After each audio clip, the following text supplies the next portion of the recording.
বাক স্বাধীনতারও একটা লিমিট আছে। একটা মানুষকে যা ইচ্ছা তা বলে ধূলিসাৎ করে দেওয়া কোনো ভদ্রতাও না, আর কোনো স্পষ্টবাদিতাও না। এটা চরম অসভ্যতা। আমরা কি এই রকম অসভ্য জাতিতে পরিণত হচ্ছি? আমরা কি সোশ্যাল প্ল্যাটফর্মে অসভ্যদের জায়গা করে দিচ্ছি? এই জায়গাগুলো নিয়ে আমাদের আজকে এত প্রশ্ন। পরবর্তীতে ওনারা যদি আমাদেরকে আবারও হেয় প্রতিপন্ন করার চেষ্টা করে, ওনাদের ব্যক্তিগত স্ক্রিনশট আমরা প্রকাশ করতে বাধ্য হব। যেগুলো এই প্রশ্নের উত্তর তো তাকেই দিতে হবে। এটার উত্তর আমরা কিভাবে দিব? এখন বুলিং এর তো কোনো মাত্রা থাকতে পারে না, ওনারা তো বুলিং এর মাত্রা ছাড়িয়ে গেছেন। এটা তো সামাজিক যোগাযোগ মাধ্যমে উদ্যোক্তাদের যেই কমিটি আছেন, যারা হচ্ছে আমার সাথে যে সকল উদ্যোক্তারা কাজ করছেন, তারাও লজ্জার সম্মুখীন হচ্ছেন যে নারী উদ্যোক্তাদের মুখ থেকে এই ধরনের ভাষা বা এই ধরনের পার্সোনালিটি বা এই ধরনের অঙ্গভঙ্গি তারা কখনো আশা করে না।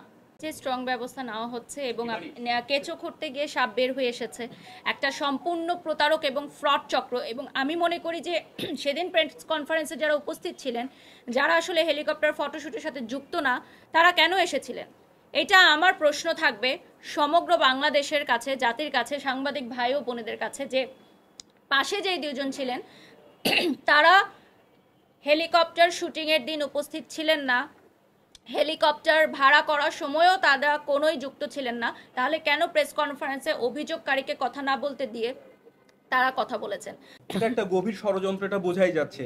একই মানুষ একই বারবার বিভিন্ন ইস্যুতে একই জনের পিছনে লেগে আছে। এটা কি স্বাভাবিক মনে হয় আপনাদের কাছে? আমার কাছে অনেক স্ক্রিনশট আছে, আমি সেগুলো দেখাতে চাই না। উনি একজন নারী, আমি সেই সম্মানটুকু তার রাখতে চাই। কিন্তু এর পরবর্তীতে ওনারা যদি আমাদেরকে আবারও হেয় প্রতিপন্ন করার চেষ্টা করে, ওনাদের ব্যক্তিগত স্ক্রিনশট আমরা প্রকাশ করতে বাধ্য হব, যেগুলো অলরেডি আমাদের হাতে আছে। একজন নারীর সম্মানার্থে, আমি তার বৈবাহিক জীবনের সম্মানার্থে আমি সেগুলো প্রকাশ করছি না। আপনারা এখন বুঝে নেবেন। আমরা সকল কন্টেন্টগুলো একত্রিত করছি, যে কন্টেন্টগুলোতে আমার ছবি ব্যবহার করা হয়েছে সামাজিক যোগাযোগ মাধ্যমে, যেই শব্দ চয়নগুলো করা হচ্ছে, তারপর আমরা এটা আলোচনার প্রেক্ষিতে আমরা জানাবো। কোনো ইমিডিয়েট রিয়াকশন ভালো না। আমরা ওয়েট করছিলাম যে তারা আইনগত ব্যবস্থা নিবে, ক্ষতিপূরণ চাবে। আমরা অ্যাজ এ কোম্পানি ওয়েট করছিলাম যে কখন আসবে, সে করে নাই। দ্বিতীয়ত হচ্ছে, যখন আমার কাছে মনে হয়েছে এটা ষড়যন্ত্র, এই চক্রের প্রত্যেকটা মেম্বারের খবর নেয়ার সাথে সাথে কি ধরনের ফ্রড বের হয়েছে আপনাদের চোখের সামনে। আমি যেই কোম্পানি এক্সিস্টই করে না, সেই কোম্পানি কিভাবে ফটোশুট করে এবং আমাদের বিরুদ্ধে অভিযোগ করে? যেই কোম্পানিকে 2023 সালে না, 2023 সালে 22 সালে সিজ করে, 23 সালে কমপ্লিটলি রিজলভ করে দেয়।